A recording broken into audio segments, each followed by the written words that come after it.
cápsula de Conociendo la Verdad. ¿Qué hay detrás de hablar en lenguas? Se dicen tantas cosas de hablar en lenguas que hay momentos en que no sabemos en qué creer. Por ejemplo, se dice que el bautismo por el Espíritu Santo y hablar en lenguas es lo mismo.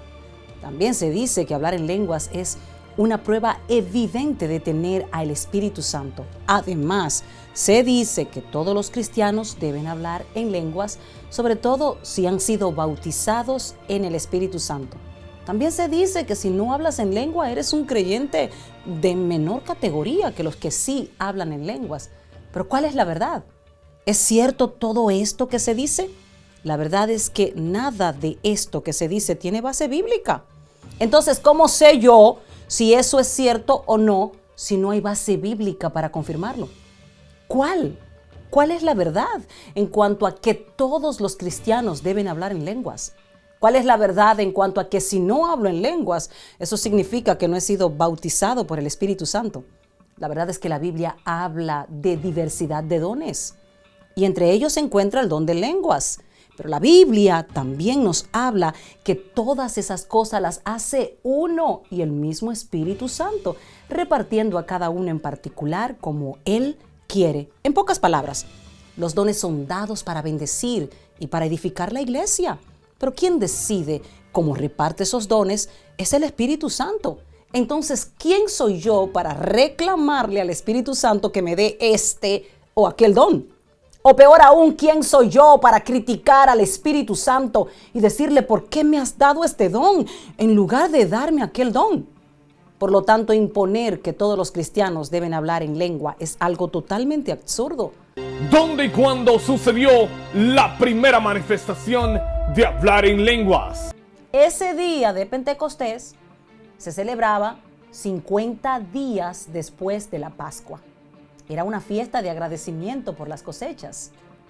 Para que tengan una idea más clara del tiempo en el que estaban los discípulos de Jesús, a Jesús lo crucificaron en la Pascua y Jesús ascendió 40 días después de su resurrección y el Espíritu Santo vino donde los discípulos 50 días después de la resurrección de Jesús y 10 días después de la ascensión de Jesús. En pocas palabras, los discípulos duraron 10 días solos sin Jesús y a los 10 días llegó el que ellos esperaban, aquel que Jesús le había prometido, el Espíritu Santo.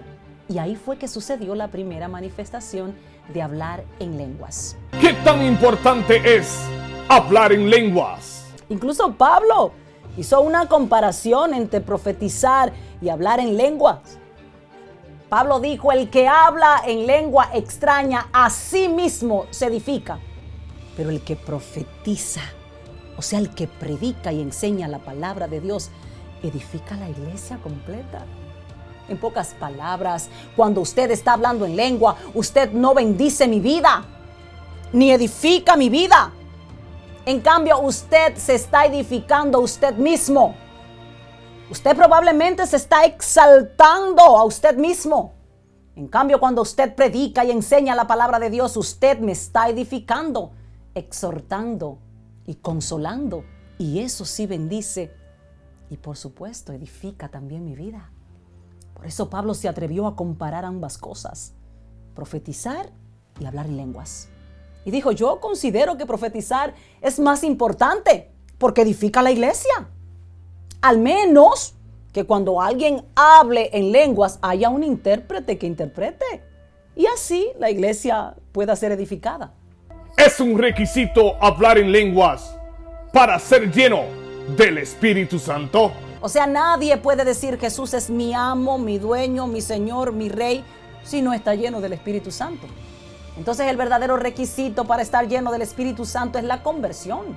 Es aceptar a Jesús como mi Salvador y no el hablar en lenguas. Escrito está, y lo acabamos de leer, que cuando oímos la palabra de verdad, o sea, la palabra de Dios, la cual es el evangelio de nuestra salvación, y cuando creemos en Jesús somos en ese mismo instante sellados con el Espíritu Santo de la promesa. Hermanos, entonces hablar en lenguas no es un requisito para yo estar llena del Espíritu Santo, sino que hablar en lenguas es una manifestación y un don que es dado a quien el Espíritu Santo quiere darlo. Por lo tanto, yo puedo estar llena del Espíritu Santo y no hablar en lenguas. Usted puede ver este programa y muchos otros más en nuestro canal de YouTube, Kirsi Polanco. No olvide de suscribirse